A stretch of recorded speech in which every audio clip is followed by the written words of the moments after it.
In progress.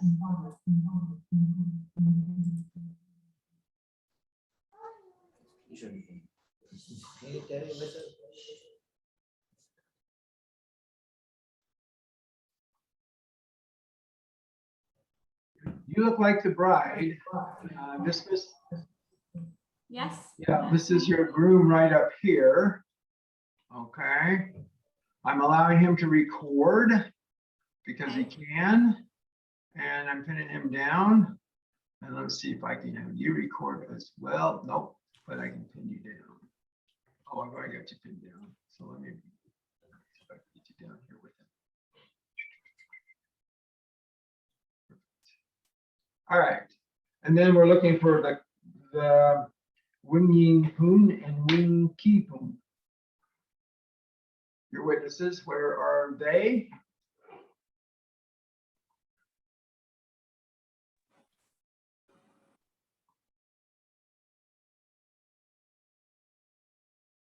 Okay, you are a witness. Okay. Ki Wing Ki.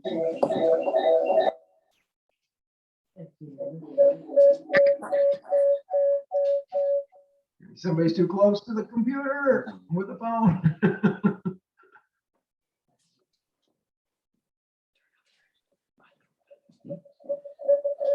Your volume is going. Turn off your volume.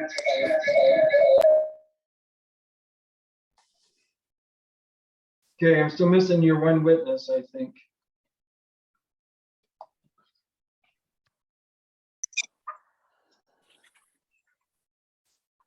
So Wing Ki Poon. So where is Wing Ki Poon? Yes, here I am.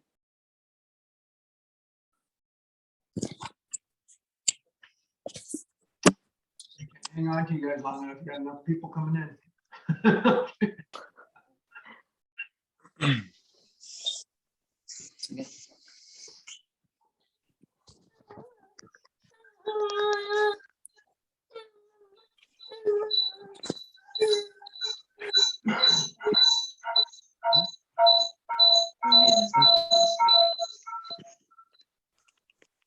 What is my name?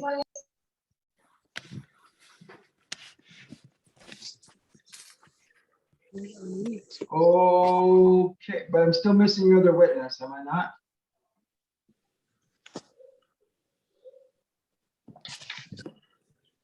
Do you know where your other witness is, Claire, or do you know where the other witness is, Lenny? We have Wing Ying Poon, but we need. I'm Wing Yi-poon. I heard somebody say that, but I don't see who it was.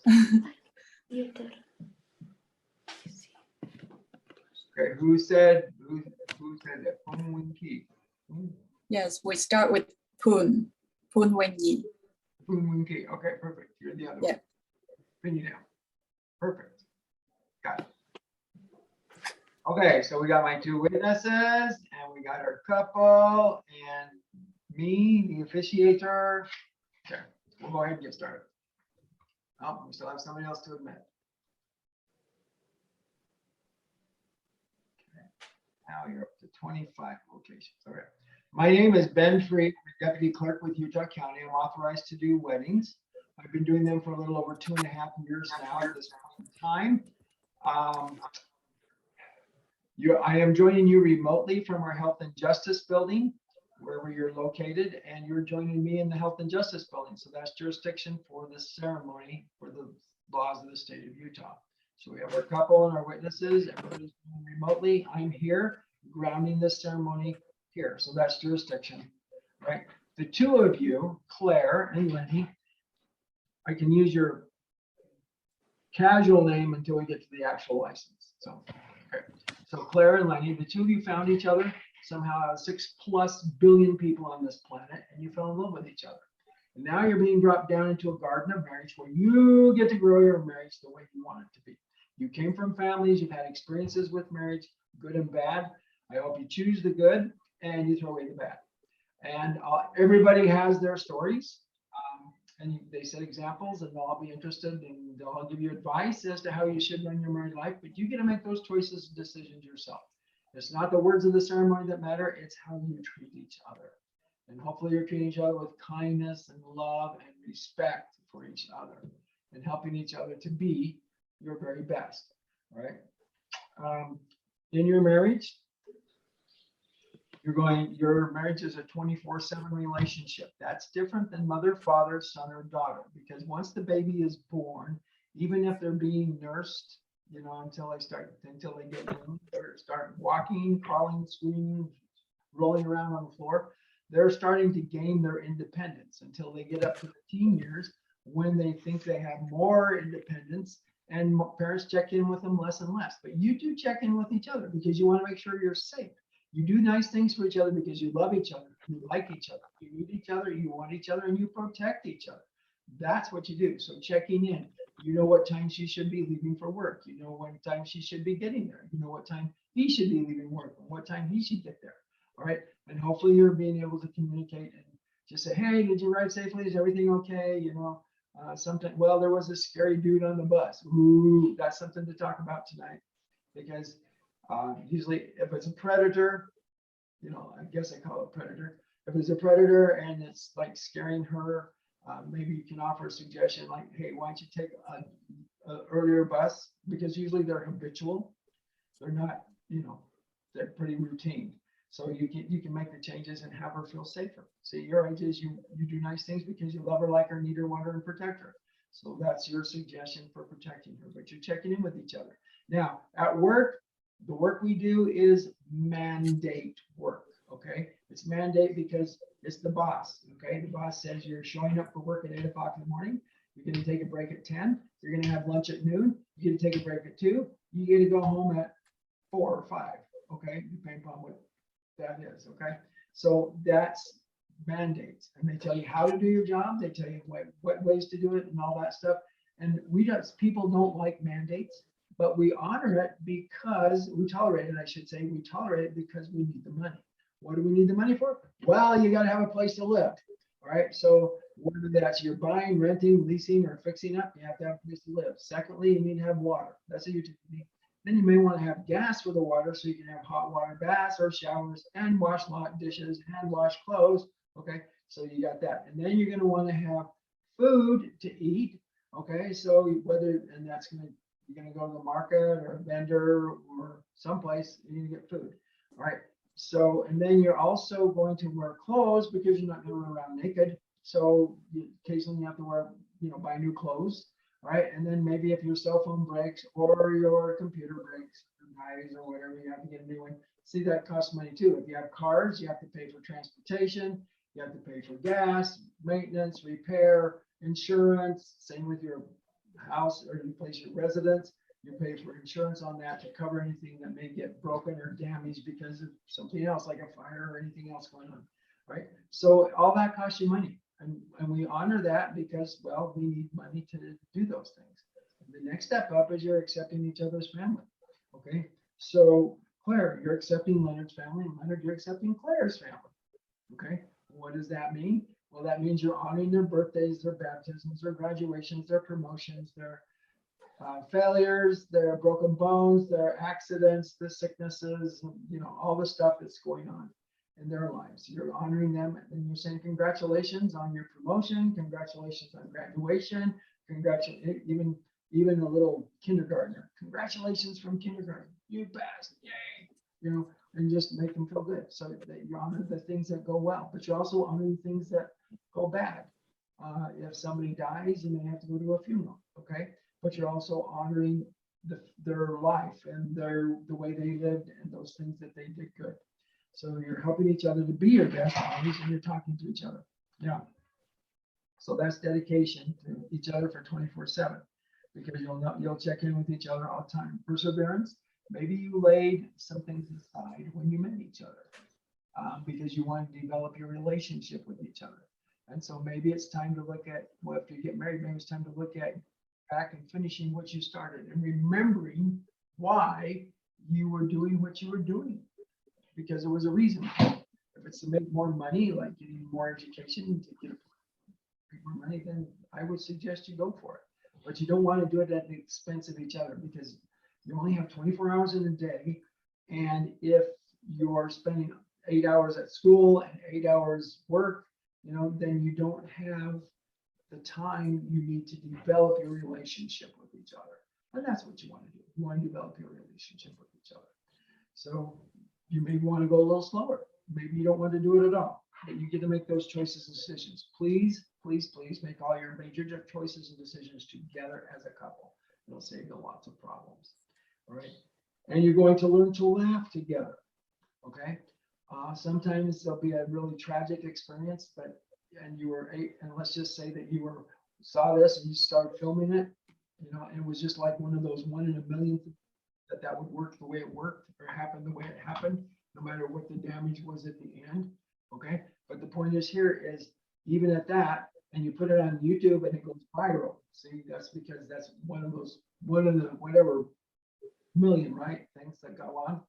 Okay, so, but you have those things and you're laughing at the situation because it was just funny how it happened, that you think that could never happen again. Okay. But then after you're done laughing, you turn to the tragedy part. You say, oh, I'm sorry that this happened, because we lost this, or this died, an animal died, or a person died, or was killed, or whatever. Okay. So then you start crying over that. You learn to forgive each other, because we all make mistakes. And your strengths, Claire, are Leonard's weaknesses, and Claire, Leonard's strengths, or your strengths are Claire's weaknesses. Somehow it always works out with the couple that the two of you coming together complement each other and complete the gears so you can move forward with your life. Okay. I challenge that you're fires. All of us on here are fires. I say we're fires because from the time we take our first breath in life until we take our last breath in life, we make a mark or leave an impression upon every person we meet. All right. As such, that's what a fire does. So this is your marriage fire pit. Everything that's happened to you up to this point is underground. You don't have to deal with it. Your hearts are the wells of the fire pit. So if you're having a challenging day, your firewall comes down. What do you do about that? Well, you need to bring it back up. So let's just say, Claire, that you wake up in the morning, you feel like you're not important. Okay?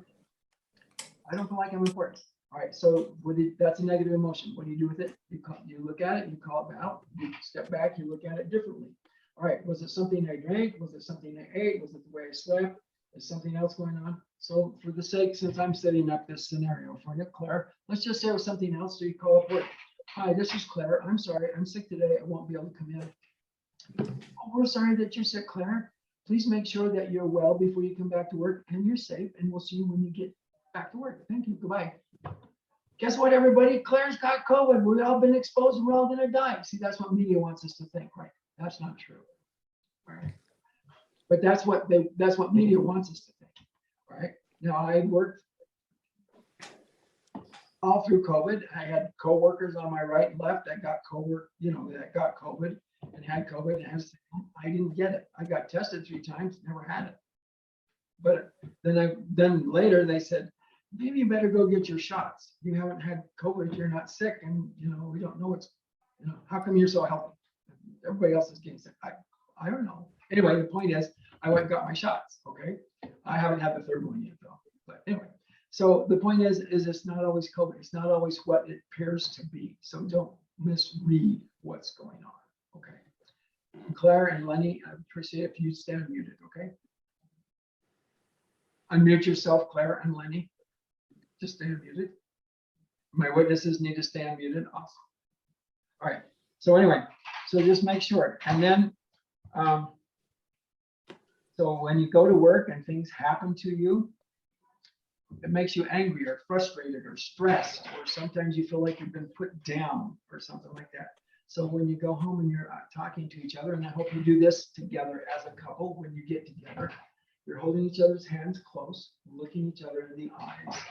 The eyes are the windows to the soul. If you want to know what's going on in each other's heads, look each other in the eyes.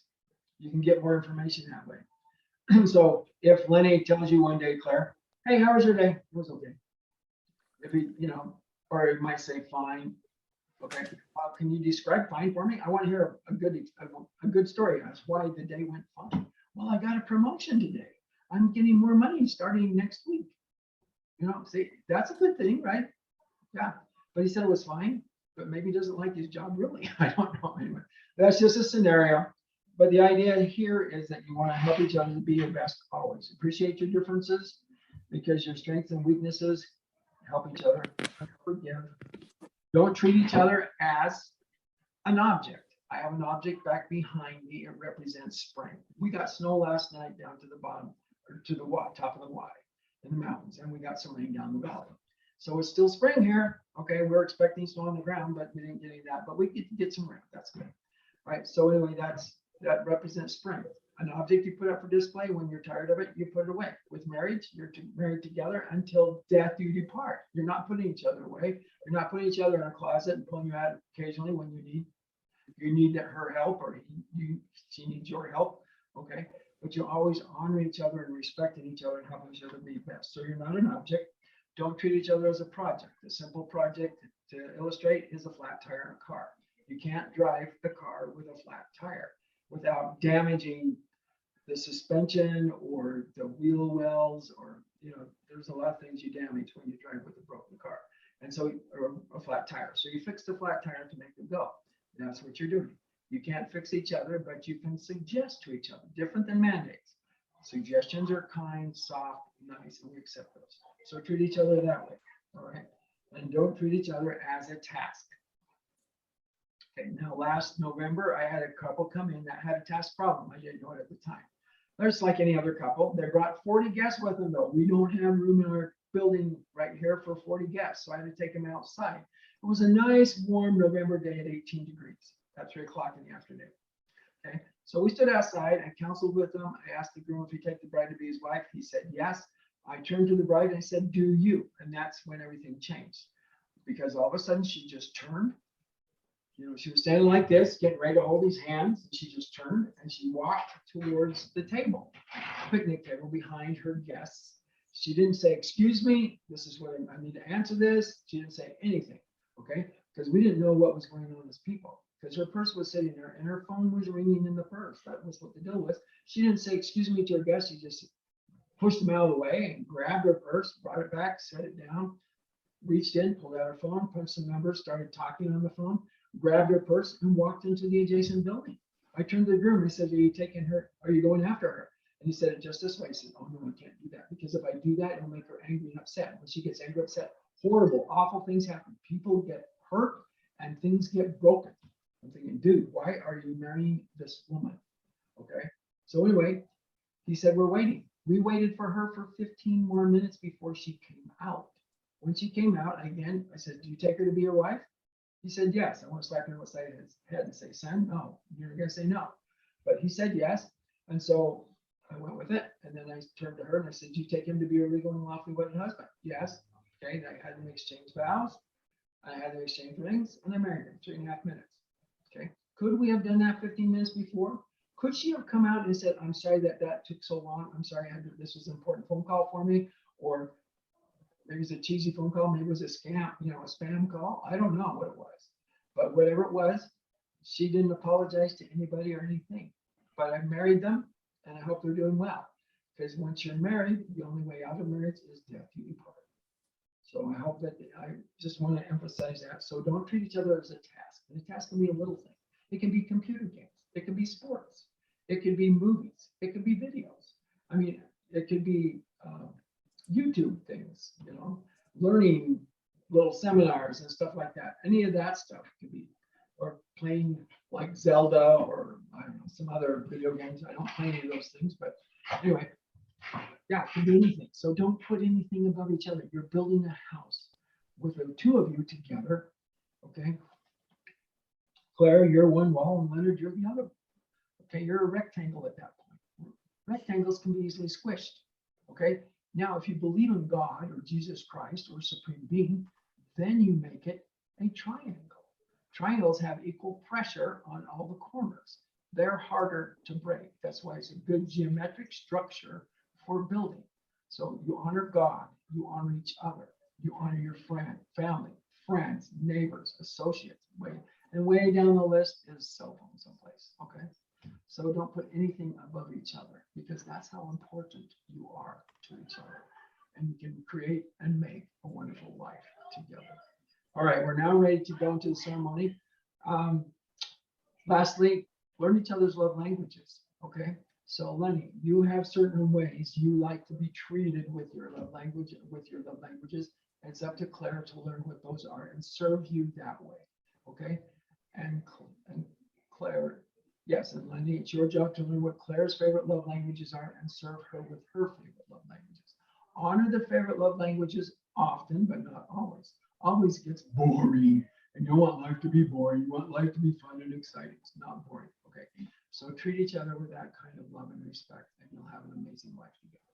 All right, we're now ready to go. Do you have rings to put on each other's fingers? And it's okay if you say no, because 95% of couples I marry do not have rings, okay? Because they just can't get them. They can't get out to shop together. They can't size them. They can't do anything with them. So it doesn't make any sense to buy them until you can do that. All right, so we're ready to go into the ceremony? Uh-huh. Have I talked enough? Uh-huh. Yeah, I have. I've talked enough. I have 7 minutes to marry you now. Okay. We can do this in 3.5 minutes. Okay. All right, so we're gathered here today to join in marriage Claire Frances Ryan and Leonard Mulder Van Riel. You say Van Riel or Van Riel? That's perfect. Riel or Real? Real. Real, okay. So Claire Frances Ryan, do you take Leonard Mulder Van Riel to be your legally and lawfully wedded husband, to cleave unto him as he cleaves unto you, to help him be his best as he helps you to be your best, to obey him as he obeys you, through sickness, health, rich, poor, fat, thin, COVID-22, wars, riots, natural disasters, ups, downs, ins, outs, holidays, celebrations, cultural holidays, travel, nature, funerals, until death you depart. I do. Yes, I do. All right, perfect. My witnesses heard that. Yes. Winky Poon and Winky Poon. You heard yes? Yes and yes. Yes. Okay. I'm making a check mark here to make sure you heard yes. All right. Did you have any vows, Claire, for Leonard?